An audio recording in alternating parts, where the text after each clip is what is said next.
కన్న బిడ్డలను అమ్ముకుంటున్న కసాయి తండ్రి.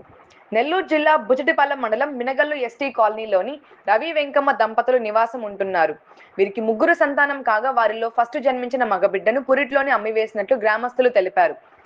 ఇందులో భాగంగా నిన్న సాయంత్రం హైదరాబాద్కు చెందిన గుర్తు తెలియని వ్యక్తికి రెండో సంతానమైన 7 సంవత్సరాల వయసు గల మగబిడ్డను ₹1,00,000కి అమ్మివేసినట్లు గ్రామస్తులు తెలియజేశారు. ఈ విషయంపై ఆ బాలుడి కన్నతల్లిని ప్రశ్నించగా, డబ్బులైతే మాకు ఇవ్వలేదు, మా భర్త నా కొడుకును హైదరాబాద్కు తీసుకొని వెళ్ళి మీ భర్త చేత డబ్బులు ఇచ్చి పంపిస్తామని చెప్పి వాళ్ళను తీసుకొని వెళ్ళినట్లు ఆమె భార్య వెంకమ్మ తెలిపారు. అయితే ఈ విషయంపై స్థానిక ప్రజలు మాట్లాడుతూ, గతంలో కూడా వాళ్ళ పెద్ద కుమార్ని అమ్మివేసి కొంతకాలం గడిచిన తర్వాత మళ్లీ మరో కుమార్ని అమ్మివేయడంతో స్థానిక ప్రజలు భయోందోళనకు గురవుతున్నామని వారు తెలిపారు. ఇదే విధంగా పిల్లల్ని అమ్ముకుంటే రేపు మా పిల్లల్ని కూడా ఇదే విధంగా అమ్మివేస్తే మాకు దిక్కెవరని వారు ప్రశ్నిస్తున్నారు. ఈ విషయంపై ఉన్నత అధికారులు స్పందించి ఈ విషయంపై తగు చర్యలు తీసుకోవాలని వారు కోరారు.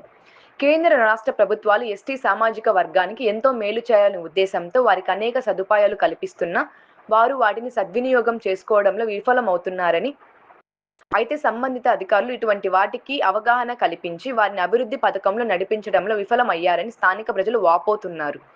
దీనికి ఉదాహరణ ఇటువంటి సంఘటనలే అని చెప్పుకోవచ్చు. అయితే అదే విధంగా పిల్లాడిని తీసుకొని వెళ్ళి వాళ్ళు పిల్లాడిని పెంచుకోవడానికి తీసుకొని వెళ్ళారా లేక అవయవాలు అమ్ముకోవడానికి తీసుకొని వెళ్ళారా అనే కోణంలో అధికారులు విచారణ చేపట్టాలని స్థానిక ప్రజలు ఆవేదన వ్యక్తం చేస్తున్నారు. ఎవరు అమ్మేసిందా? ఎవరు అమ్మేశారా?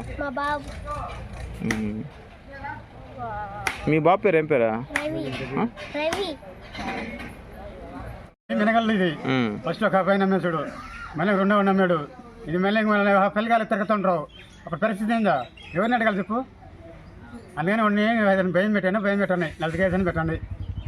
అది అటెండ్ చేయండి, పోలీస్ కేసు అని పెట్టండి, అలా పిల్లల్ని పోలా. అది ఈరోజు ఇది జరిగితే రోజు ఏం జరగదు. ఇది 4 గంటల దాకా ఉన్నారా పిల్లల్ని తీసుకొని ఒక అతను వచ్చి తీసుకుపోయాడు. కానీ ఇంటి కూడా తీసుకుపోయేసి అమ్మేస్తాడు తెలీదు. మాకు చేస్తారా లేదా? వాళ్ళు చుట్టం అని చెప్పి వాళ్ళ పార్టీకి వాళ్ళు అది మాస్క్ వేసుకున్నారా? మాస్క్ వేసుకున్నాడు. రూపాయలకి అమ్మేట్టుకు తెలిసింది మాకు. ₹1,00,000 అమ్మారు. ఇంకా అతను ఇంకా ఈ ఊరికి రాలేదు, ఇక్కడికి రాలేదు. అది రేపు వస్తాడో పరిష్కారం ఏంది దాన్ని బట్టి రేపు మా బిడ్డలు కూడా అన్న ఇంతకు ముందే అబ్బాయి నమ్మాడు, చిన్న కొడుకునేదా? నమ్మేశాడు. ఈ రెండోది జరగటం. మాది మినగల్లో ఇక్కడ పిల్లకాయలు నమ్మే ఒక ఆయన ఉన్నాడు. ఆయన వాళ్ళ బిడ్డలు నమ్మేశాడు. రేపు మా బిడ్డలు నమ్మడాన్ని గ్యారంటీ ఏంది? అలాంటి వాళ్ళ మీద చర్య తీసుకోవాలి. బళ్ళకి బానియాలన్నా కానీ భయం వేస్తుంది. రోడ్ల మీద ఏం జరగద్దో కూడా మాకు అర్థం కావట్లేదు. అలా చేసేస్తున్నారు. వాళ్ళ బిడ్డల వారికి ఏమైనా చేసుకుంటాడు. రేపు మా బిడ్డల కాడికి వస్తాడని మాకు డౌట్గానే ఉంది, భయంగానే ఉంది మాకు. ఆయన మేము చర్య తీసుకోవాలని మేము కూడా అనుకుంటున్నాం.